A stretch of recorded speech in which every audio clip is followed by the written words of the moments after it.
There's certainly a sense that Fergie liked to have fun, she liked to sort of play jokes, but actually it began to wear rather thin. She's like a sort of steamroller that just keeps going. And her other half, Prince Andrew, the Queen's second son, and by all accounts her favourite. He was the pin-up boy, if you like, of the royal family. He's the one who got the looks, and he was a good-looking young man. Together, they make up the most controversial couple in the royal family. High-profile problems have plagued them. I can't think of a worse thing than coming down to breakfast and find photographs of having your toes sucked seen by your family. Prince Philip was apoplectic and swore that she must never step across the threshold of Balmoral again. They've reeled from one disaster to the next. They're in a bubble. They've both had so much controversy. It's them against the world. So why has it gone so wrong for the royal couple? Is it about craving attention? At last, I have the turn to talk. All these men around here. Or are they just out of touch? Well, I have to ask the question, what is a reasonable lifestyle? One of Andrew's biggest failings is his singular lack of judgment, and that's bound up in a sense of entitlement and arrogance that he's always had, frankly. Tonight, this is the incredible story of how together Andrew and Fergie have lurched from one scandal to another. This case with Epstein is so serious. This is so much more serious than Randy Andy, Air Miles Andy. And how throughout it all, they've managed to maintain the closest bond. In a way, she's his wife in everything but name. We go behind the scenes to reveal just why they've made so many mistakes. Andy and Fergie go in a little bit head first, and where you or I might think that's not a good idea, it just doesn't occur to them. In 1986, Britain enjoyed a royal romance. 26-year-old commoner Sarah Ferguson got engaged to Prince Andrew. The polished performance followed hard on the heels of the appearance of a palace official with the universally expected announcement of their engagement mid-morning. It generated intense excitement. Are you jealous of Sarah Ferguson? Yes! Very! Yes! She's absolutely gorgeous. I only wish I was 60 years younger. We wouldn't stand a chance. Inside, the royal couple was showing off the ring. Could I ask you then, Miss Ferguson, do you remember what he said? Absolutely. But I'm not telling you. What went awry with that dashing young couple? And what led to the downfall of the Duke and Duchess?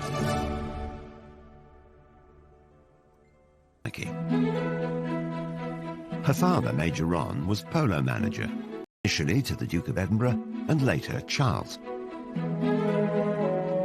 Sarah and Prince Andrew were friends as youngsters. Young Sarah was on the fringes of the royal family, and as children she first came into contact with Prince Andrew. This idyllic childhood was ruptured by the breakup of her parents' marriage. Her mother, Susan, a former society beauty, caused a stir when she ran off to Argentina with a dashing polo player. Fergie and her sister Jane stayed with their father. The last big conversation she had with her mother before she went was her mother didn't like her hair. This is a girl of 12, and she really thought for many years her mother had left because her hair wasn't right.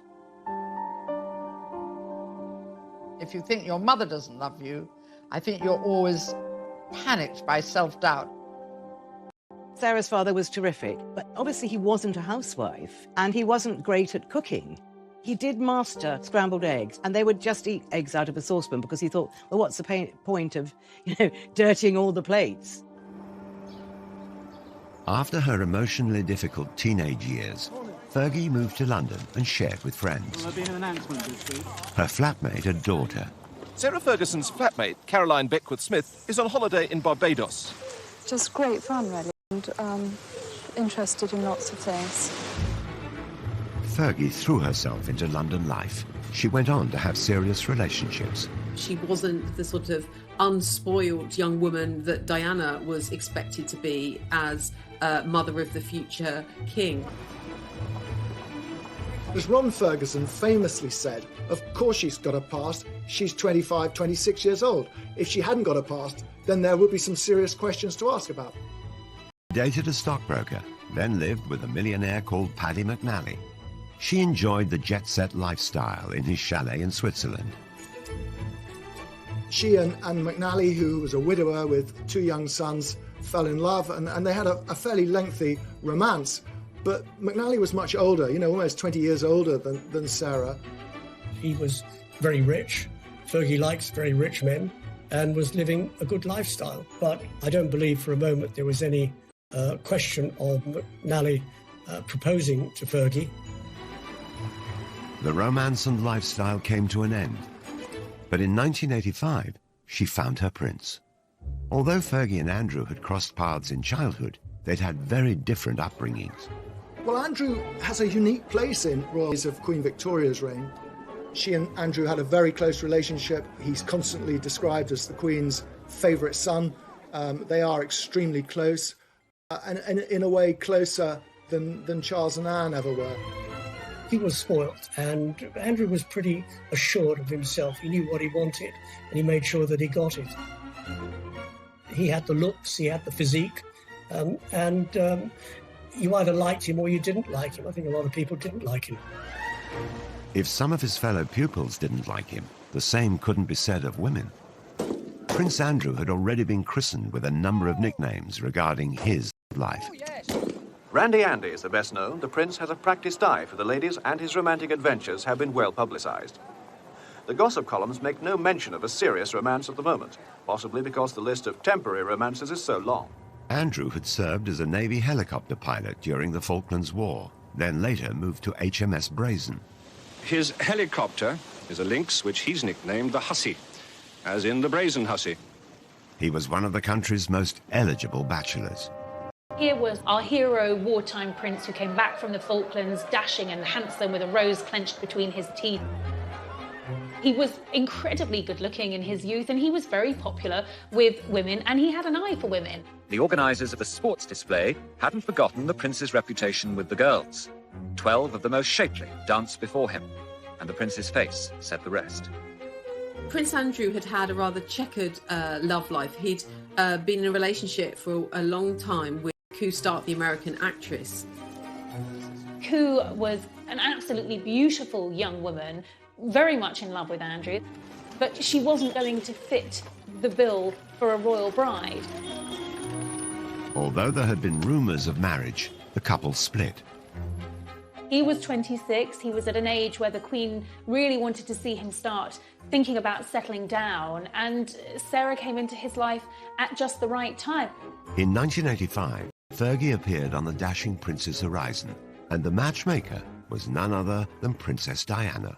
Diana and Fergie had met when they were younger, and Diana actually wanted Fergie to be her lady-in-waiting, but she was turned down, as she said, by the men in grey. So Diana thought, OK, I will get my own back.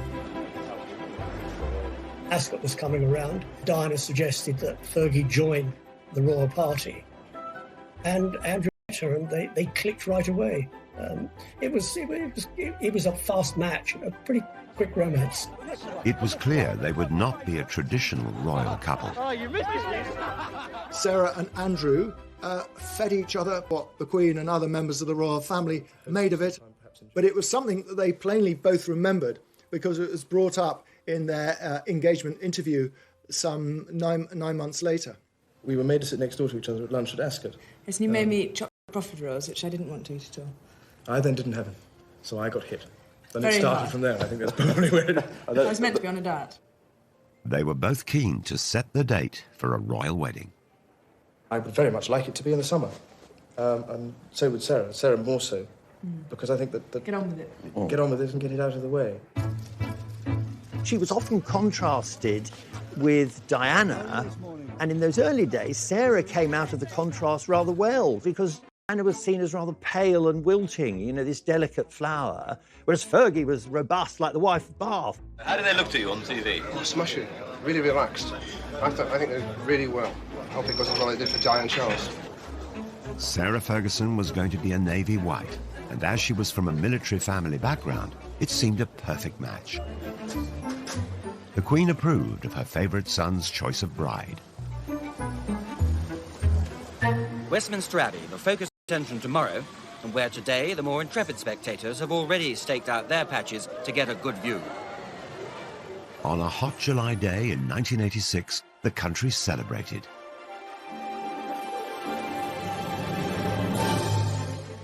Fergie's 17-foot train had the initials A and S intertwined and sewn in silver beads.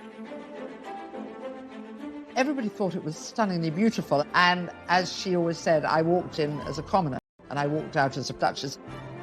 A bit of a fairy tale, that, wasn't it? I mean, it's Cinderella, you know. At this precise moment, Sarah Ferguson became Duchess of York. They come out of signing the registry and a royal bride and groom curtsy to Her Majesty the Queen. A lot of brides have been quite sombre at that moment. Fergie's giving a big smile to the Queen, and the Queen, I think, is smiling right back. So there's that feeling this is going to be fun. Even on her big day, it was clear that the new bride was going to create waves. Sarah later revealed that she'd been asked not to kiss Andrew on the balcony at Buckingham Palace, and I think perhaps in a hint of her rebellious nature, Sarah's attitude was, well, here I am, hundreds of thousands of people in front of us here. I've got my prince, I'm going to kiss him. And she did. Others were not as impressed by the displays of exuberance.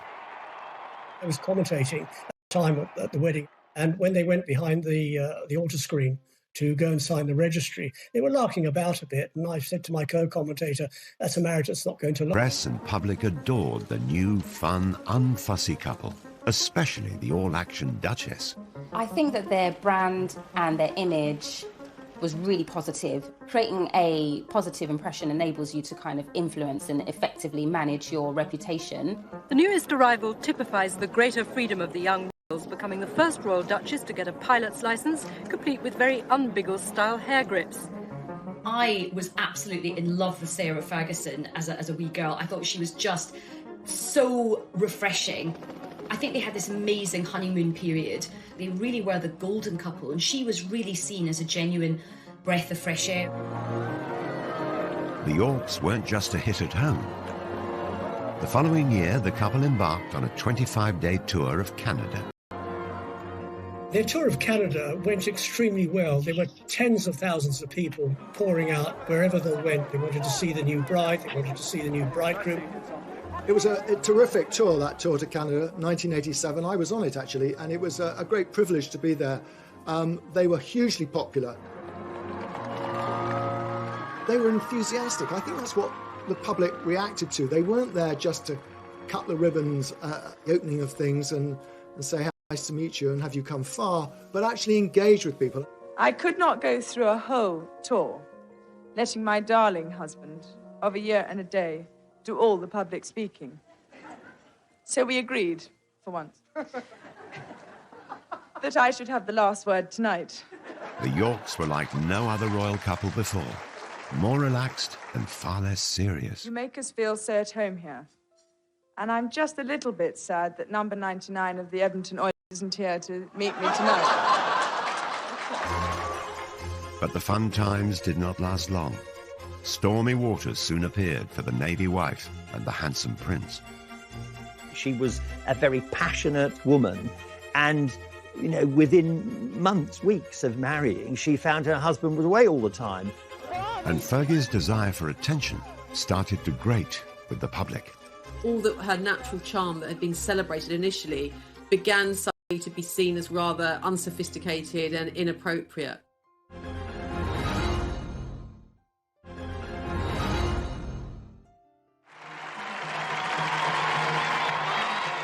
After marriage, Fergie embraced her new life with gusto. Her Royal Highness, the fair Duchess of York, leading forth her heroes on behalf of the International Year of Shelter for the Homeless. In 1987, she took part in the now infamous It's a Royal Knockout. His Royal Highness, the tantalisingly eligible Prince Edward. It was younger members of the royal family actually making fools of themselves, and it was bad television. It was bad for the royal family. A one-off charity event organised by Prince Edward, it was hosted on the lakeside lawn at Alton Towers. Fergie and Andrew had their own team. Basically, we're the best. We're the best blue bandits there are. And they were with, I remember, Camila Stevenson, who was a big comedy actress at the time. And it was just crazy. They were rushing all over the place in these sort of medieval costumes, and Fergie was really over the top, sort of shouting and yelling. It was just very, very undignified. Okay, it's Meatloaf's coming in. That really was the beginning of the time, I think, when the public began to question Fergie and what she was getting out of royalty rather than what she was putting into it. Like many others of the time, she was mocked mercilessly on the satirical puppet show Spitting Image. Oh, do get a move on, Lurgy, you old slag. It's been well over an hour. I know, sausage, but I'm putting on my makeup. Very much heightened some of the tropes about her. So, you know, they made her hair very, very red, and they really accentuated her freckles.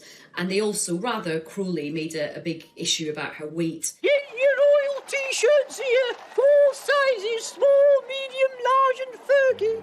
If you're Sarah Ferguson watching that, you are going to feel a sting of pain. Come on then, come on, let's. The Duchess was struggling to adjust to her new royal life. She was vulnerable, and it didn't help that there were cruel comparisons in the press to her elegant and beautiful sister-in-law, Diana.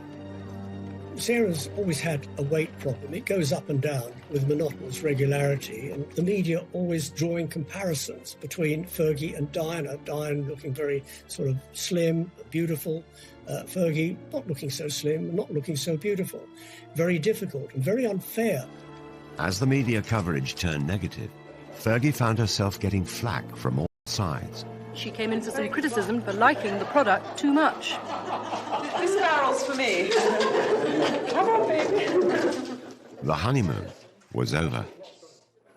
Royal Yacht Britannia, Royal Yacht Britannia. We wish to welcome you to the port of Long Beach, Los Angeles, on behalf of the entire group here. In 1988, the couple visited California. Hollywood loved them. Your Royal Highness.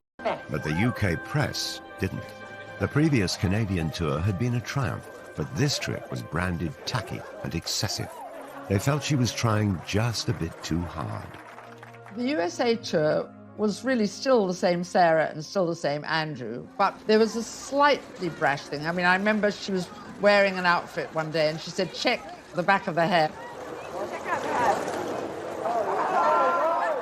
On the tour of America, she was too loud. She was perceived as being not what a royal should be.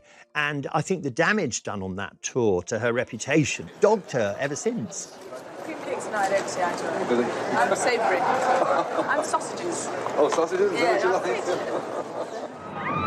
The Duke and Duchess were 20 minutes late because when they left the yacht, the Duchess's hat blew off. And on this day, the hat was particularly important.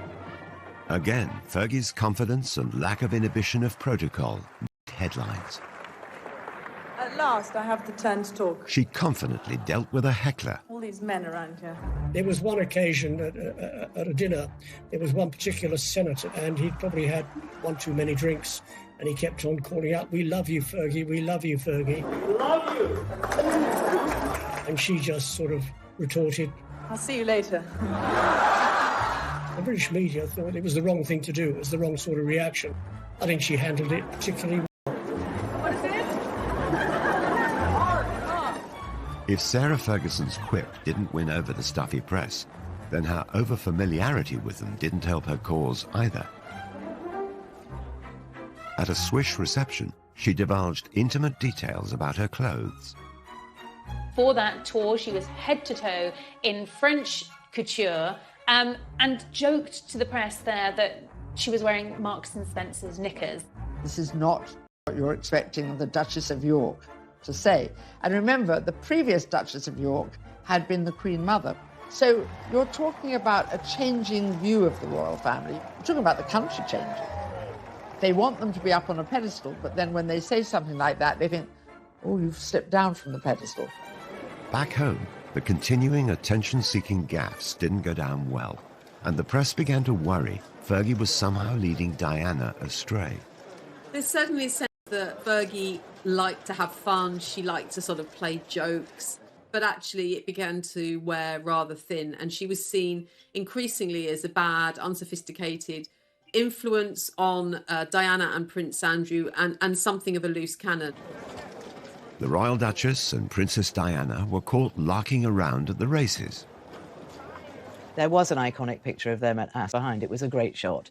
But I think, obviously, that was another opportunity to say, you know, she was a bad influence on Diana, which it actually really wasn't true. Never learn, do you? Fergie had a love of foreign holidays, particularly skiing.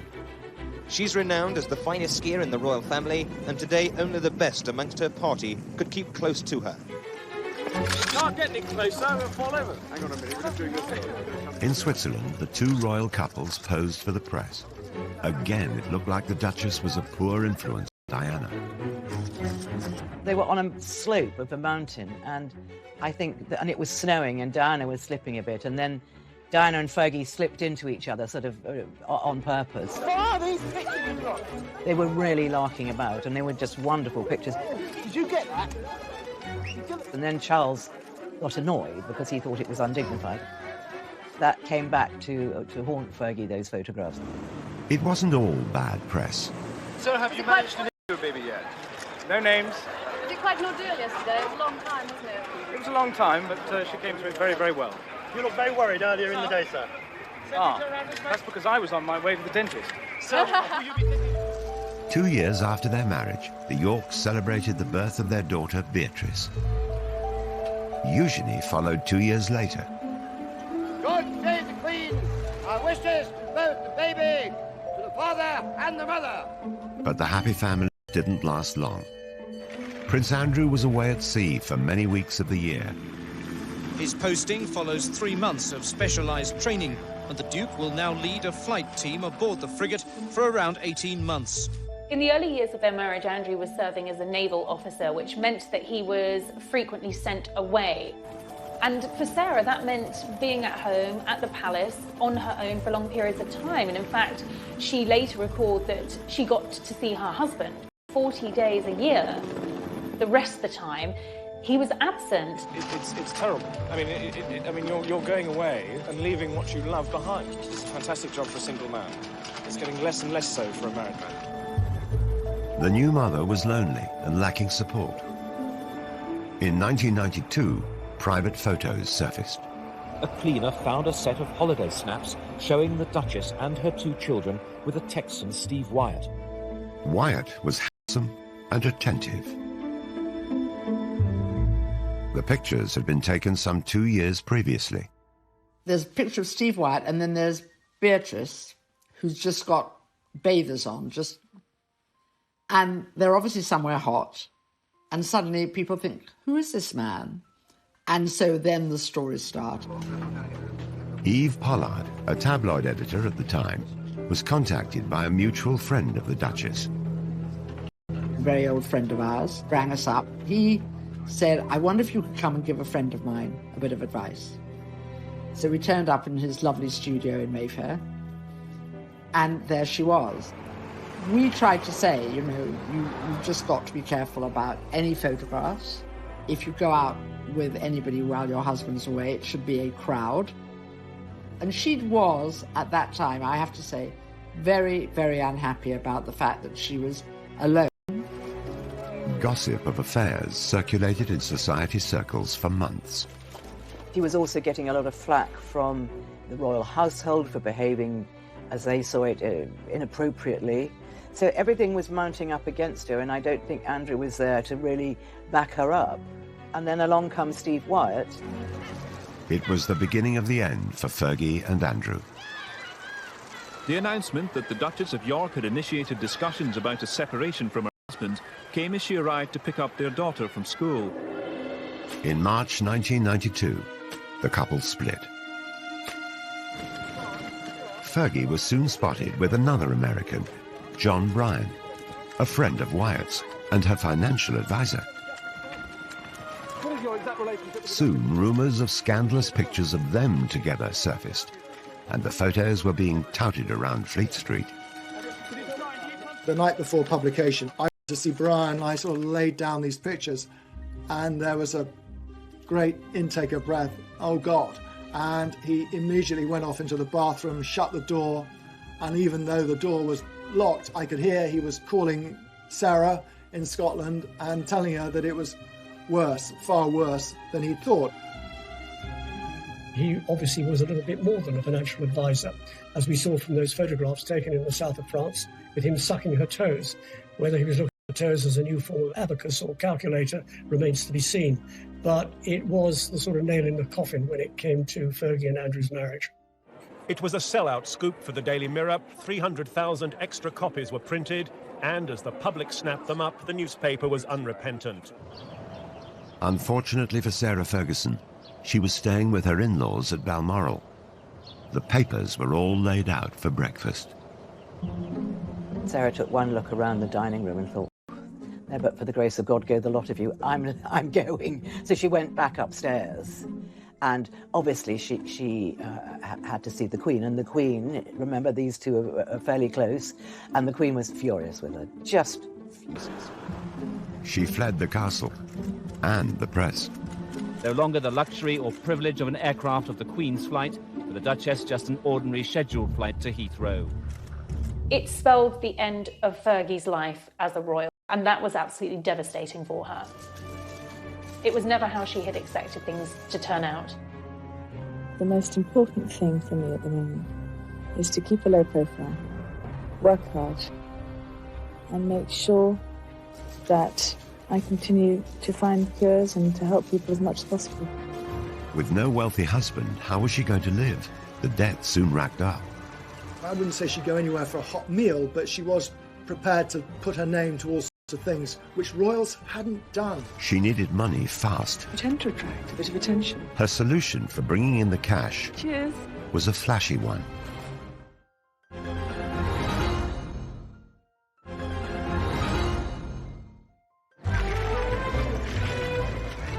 The Duke and Duchess of York announced their divorce in May 1996.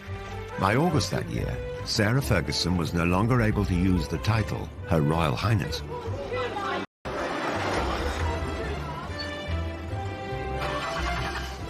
She found it awkward to adjust to a modest lifestyle. Living beyond her means quickly got her into financial difficulty. You know, she's cast out of the royal family. She doesn't just divorce Andrew, she divorces the whole of the royal family. I remember Diana saying to me that, you know, Fergie didn't get that much. You know, she really didn't. And that's why she had to work so hard. And she had to keep coming up with new ideas.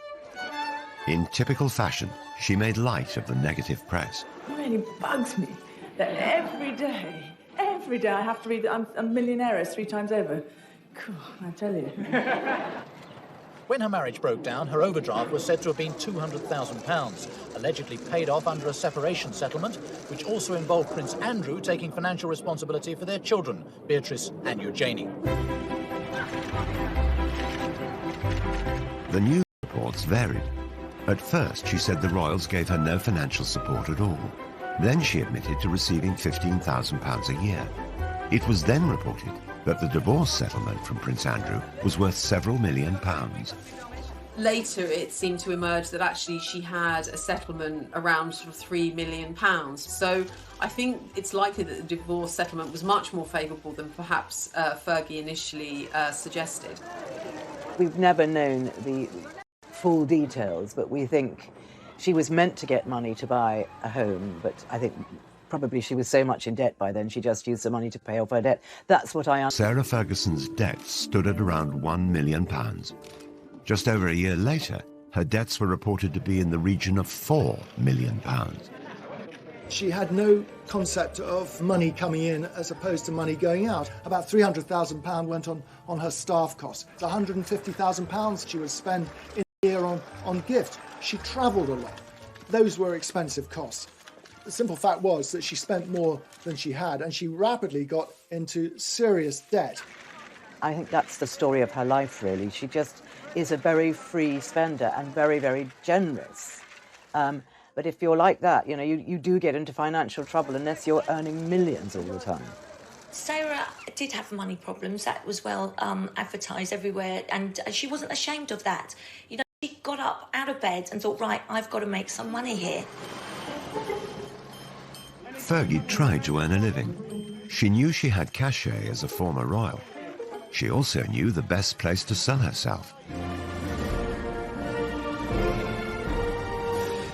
She attempted to rebrand herself in the United States. I'm so unconventional that instead of serving tea, I serve ocean spray granule juice drink. She made this series of cranberry juice commercials for American TV and is said to have pocketed $500,000. It has a distinctive taste that gives you a real zing. No wonder you Americans threw that tea into the harbour. The Americans, God bless them, they love people with titles. If you're a lord, well, yeah, you're pretty good. But if you're a duchess, wow, you sort of hit the jackpot. She'd been married to the son of the Queen and was prepared to endorse brands. So for PR companies in the States, their Christmases had come early. They saw her as this really feisty pioneer woman. You know, she was really brave to carry on and go and make her own money. They loved that. Sarah Ferguson also teamed up with Weight Watchers, which was publicised through another set of glamorous TV commercials. It's the hardest thing in the world, staying on a diet. While no one knows what Fergie earned, during their 11-year association, she lost 50 pounds in weight. I think it probably connected with a lot of women because when you're a princess or a commoner, we know how painful it is when people make cruel jibes about our appearance. Fergie also signed endorsement deals with cosmetic companies and makers of fine tableware. She was a spokesperson for Waterford, you know, china and ceramics. She was a spokesperson for Avon makeup. Brands wanted access to Sarah's royal connections and the kudos that would bring to their brands. So she was hot ticket. She was really in demand. Fergie was a success in America. She was a duchess in debt, but tomorrow Sarah Ferguson will announce she's close to paying off her overdraft with Coutts Bank, around £4 million of it. Then, in 1998, Fergie landed a plum guest role in one of America's most successful sitcoms, Friends. The fourth season finale of the worldwide TV show was watched by 20 million viewers in America and nearly 7 million in the UK.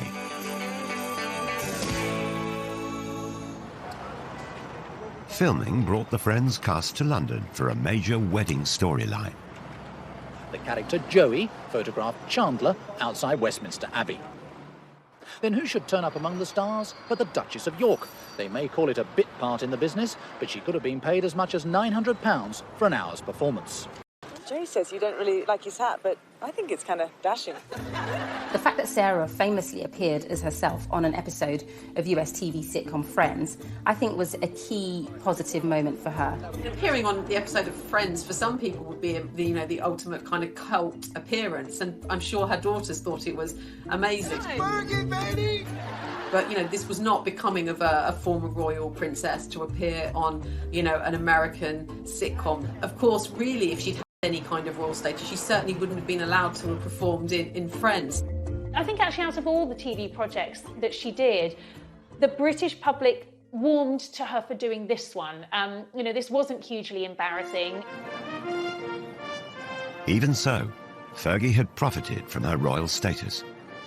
The royals put their names to organisations and charities. Sarah was using it to make money, which upset the royals terribly. Making money from her royal status was one thing, but Fergie went a step further and cashed in on the story of her royal private life. The fact that she went out into the commercial world, as long as she wasn't besmirching the royal family, wasn't trading on secrets and telling stories out of school, that they had to live with it. But as soon as you start sort of saying things that patently aren't true, then that is upsetting. Sarah Ferguson published her autobiography, My Story, in 1996. She told the world that she'd been made to feel unwelcome in Buckingham Palace and revealed secrets about the breakdown of her marriage to Prince Andrew. The Queen is said to have been particularly displeased, as is Princess Margaret and Prince Phillips. So the real big guns in the royal family are really, really upset by all of this. A new book meant a promotional tour, and Fergie was back off to America. You're sitting in the palace and you felt a sense of hatred for yourself. That doesn't compute in our Princess Cinderella Duchess mind. You understand? Okay, so that is the fairy tale. That is the fairy tale. But then comes the realism that you actually you didn't marry to get the fairy tale. You married a man. You fell in love and you married the man, and then you've got to come to terms with the fairy tale. Now, there was a certain amount of sympathy for her in the United States. Poor Fergie, whinging about how she was badly treated at Buckingham Palace, which is a bit rich, but Buckingham Palace weren't going to react to that. So when you moved into the palace, were you surprised? I mean, the way you described your little, as you describe it in the book, I'm thinking it's a little dark room down the hall at Buckingham Palace. Yes, it's on the second floor. It's all burgundy and very dark. And the light bulbs are only 30 amps, so they don't put any light. Not only was she cashing in on her own royal status, she was lifting the lid on being inside the royal family, letting the public in, and that's a big no-no. Despite selling her royal secrets, Fergie remained on good terms with Prince Andrew. His active service in the Navy was coming to an end, and a new, controversial chapter in his life was about to start. Since 1997, he's worked in London for the Navy's diplomacy unit. Now that he's on Civvy Street, Andrew is going to be a roving ambassador promoting British trade overseas. Fergie's ongoing quest to make money played out in the media. But there were more PR disasters on the horizon, and this time, a scandal of epic proportions. She'd done something very, very stupid. I think she really had to lay her soul bare in order to sort of exonerate herself from what she'd done.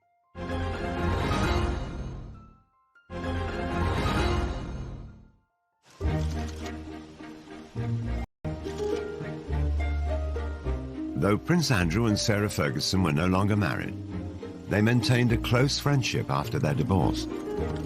They always stayed friends, which is, I know people don't get it and say, how is this? This is very unusual, and it is rare, but it's a very special relationship, and they get on extraordinarily well. They have the same sense of humour. In 2008, Fergie moved in to share Andrew's home, the Royal Lodge in Windsor. Their friendship has intrigued royal watchers. They're the couple who, they might not have the label of being husband and wife, but they're definitely kind of soulmates, I think. Soulmates, whose friendship brought its own problems. The next disaster to hit would rock not only Andrew and Fergie, but the whole royal family.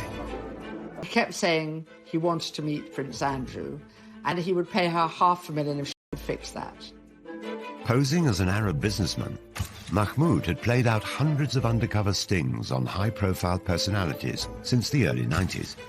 Victims were cajoled into making embarrassing confessions or trading illegal substances. The fake sheikh operations were often criticized as entrapment.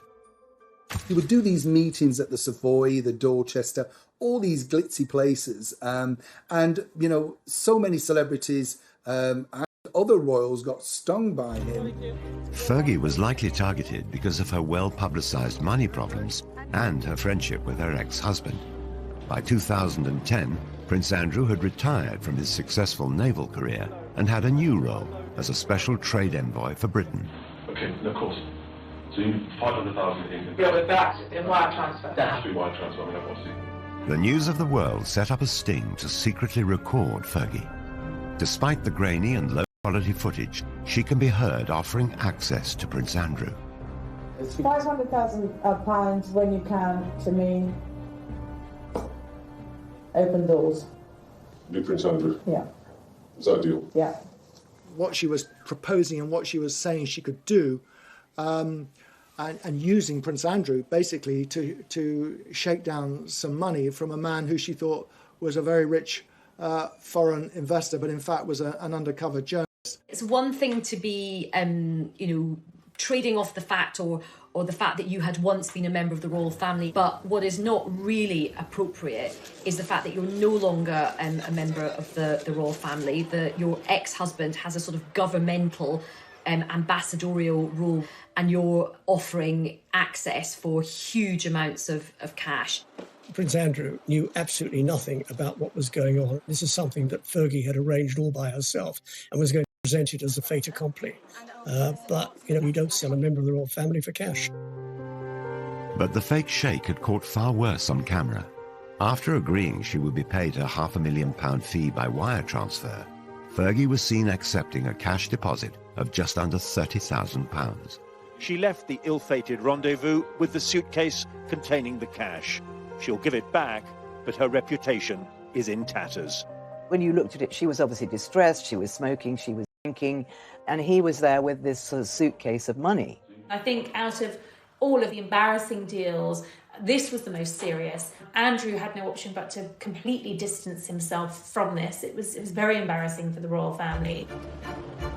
In 2016, the fake sheikh was himself exposed as a law for evidence. Did you lie to get a front-page headline? What do you say to that, Mr. Mahmood? What's your reaction? Mahmoud was convicted and sentenced to 15 months in prison. But his sting on Fergie had done its damage. She apologised to the Queen, she apologised to Prince Andrew, and she's got this extraordinary ability to bounce back. And she did bounce back. Prince Andrew, stood by her, and it was Andrew who sort of came to the rescue and set up a programme whereby Fergie could repay some of the debts, and that's how Fergie got through that episode. Fergie made a public apology. Fergie had to try and defend herself, and in typical Fergie fashion, she went onto the networks to do it. She went onto the Oprah Winfrey Show and reflected with Oprah on what had happened. They watched a playback of the entire fake sheikh video before Fergie made dramatic revelations about her state of mind. Because I was in the gutter at that moment, so I know exactly. I'm very aware of the fact that I'd been drinking, that I was not in my right place. People love Oprah, and I believe that by speaking to Oprah, Sarah felt that it could have a positive impact on her. She really had to lay her soul bare in order to sort of exonerate herself from what she'd done. And it was extraordinary that she did it. It was a very, very brave thing to do. But then she'd done something very, very stupid. It was kind of like the ultimate collision of a royal and reality television. So, of course, people loved it in America. You have to respect her for that, because that really takes guts to be able to do that. I think I'm authentically myself sitting here right now, and I'm going to give it a good shot. Somehow or other, she managed to turn the tables. I don't think she meant it to be, but it turned out to be an absolute masterstroke. In the years following the fake sheikh scandal, Sarah Ferguson claimed she'd lost around £40 million worth of earnings from cancelled celebrity engagements because her reputation was so damaged. She started legal proceedings against the owners of the News of the World, but it's reported that after 3 years, she abandoned her case in 2019. It's unfortunate that she was caught in a sting, but not the first one to be caught in a sting, and certainly probably won't be the last one. She realised very quickly that she was up against some serious legal opposition, and that if it went against her, the costs could have run higher and higher. So sensibly, she dropped the case. Ferguson was still close to Prince Andrew, each still supportive of the other. They were so close that some royal watchers believe a reunion could be on the cards. I think Sarah and Andrew are together as a couple. I just don't think they could be apart from each other. And I do see them getting married again. I really do.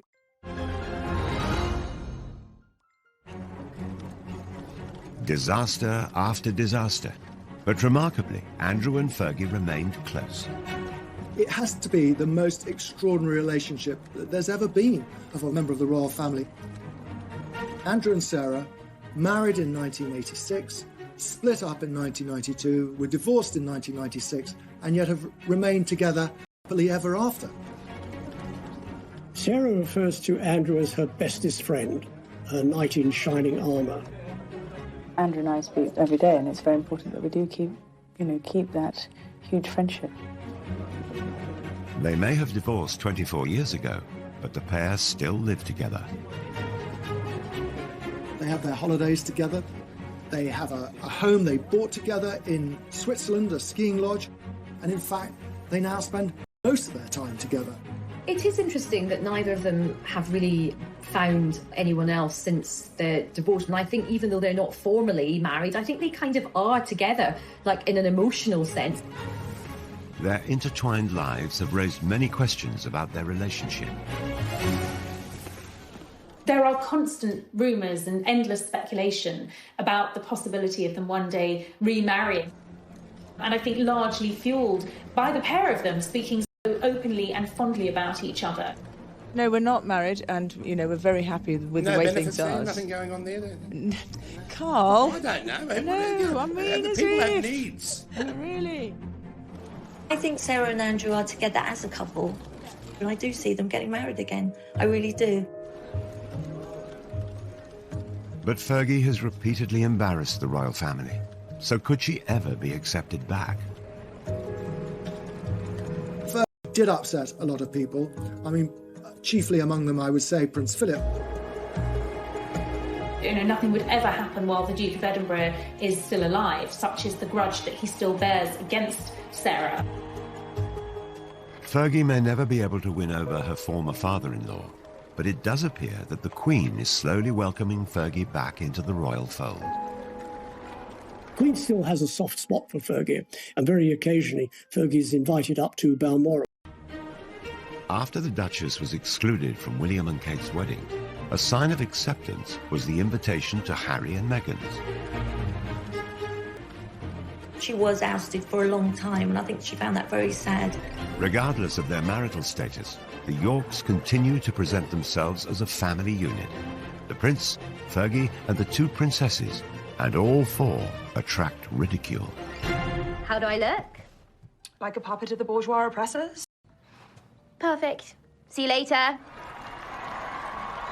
I mean, Beatrice's hat, which was unusual, was compared from everything from a loo seat to a pretzel.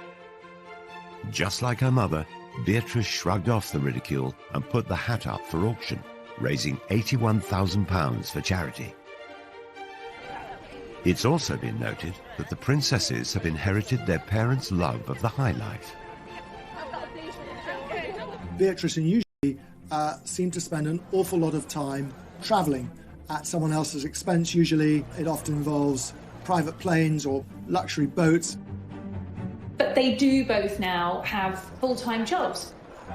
Beatrice is a vice president for a software company in the States, and usually has a senior position at an art gallery in Mayfair. They want to work. They don't want to be accused of being lazy or leeching off the taxpayer. Fergie and her daughters sought the attention. Prince Andrew, on the other hand, had grown up to simply expect it.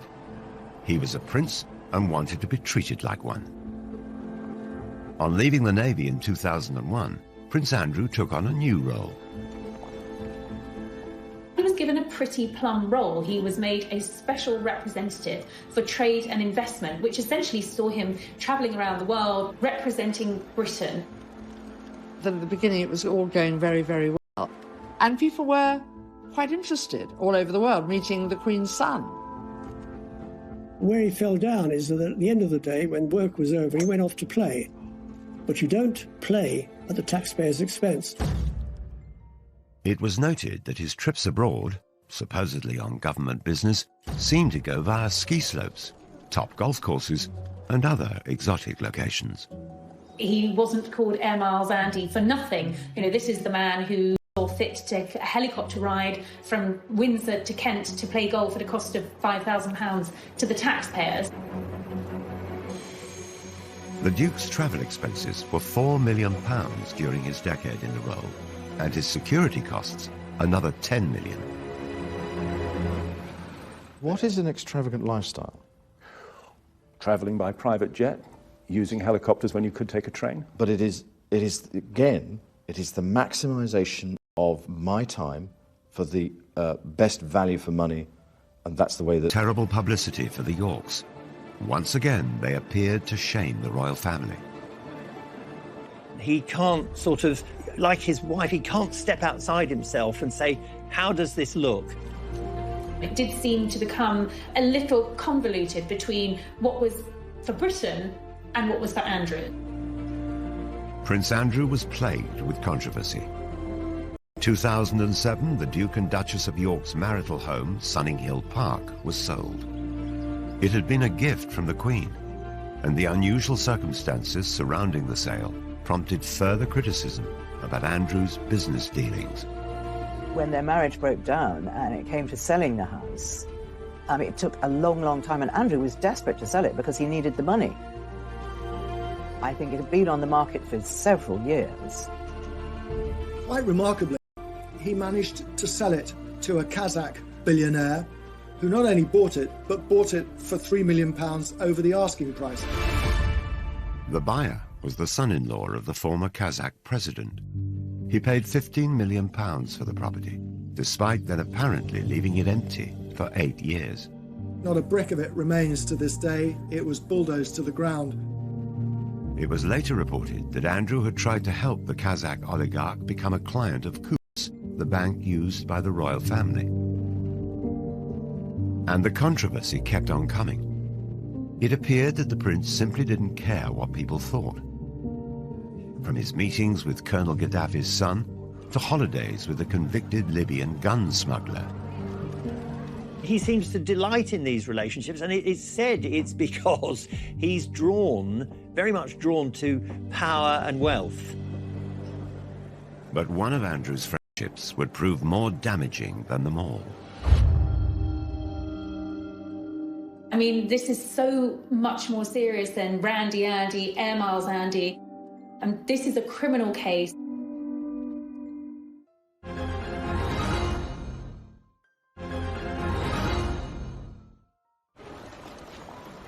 For over a decade, Prince Andrew has been engulfed in the biggest controversy of his royal life, a life that's been beset with scandals.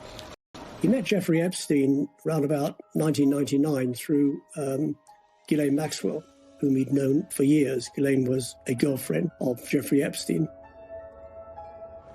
Epstein was very, very anxious to have somebody like Andrew as his friend because, you know, he's got a real-life prince. And it gave him so much kudos. I think around about 2000, he went to St. James's in the British Virgin Islands on Epstein's private jet and had made several trips. The high life was what attracted him to Ghislaine Maxwell, and he invited her to parties at the palace. He invited her shooting at Sandringham, always with Epstein in tow. 2 months before Epstein attended Princess Beatrice's 18th birthday party, a warrant was issued for him over the sexual assault of a minor. The fact that he'd invited Epstein to Sandringham, he invited Epstein to Windsor Castle as a guest of the Queen, says a lot for the man's judgment. Epstein served 13 months in prison for soliciting an underage girl for prostitution.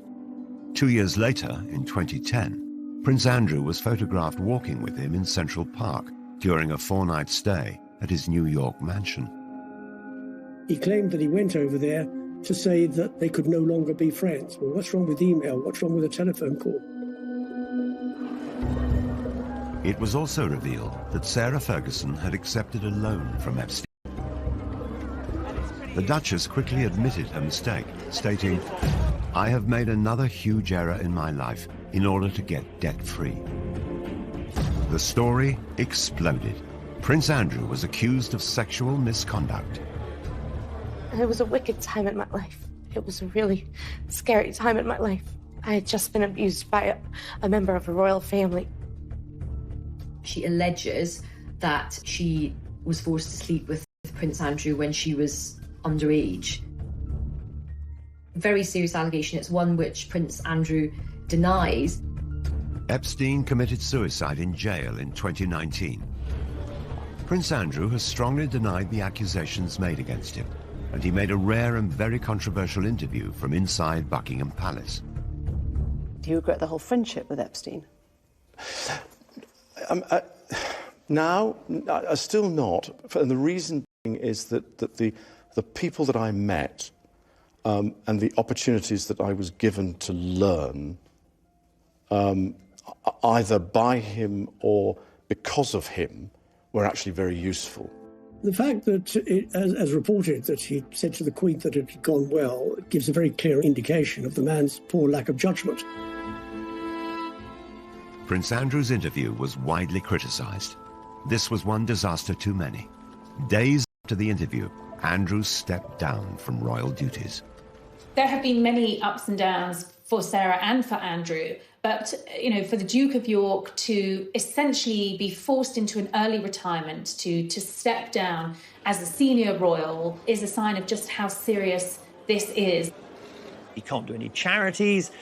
Virtually everyone who had anything to do with him has now... Statement saying the Duke of York expressed regret for his ill-judged association with Jeffrey Epstein. But the story just won't go away. This week, former Epstein associate Ghislaine Maxwell was arrested. She denies the charges against her and any wrongdoing. American authorities have made a formal request for Prince Andrew to speak to them as part of their inquiries.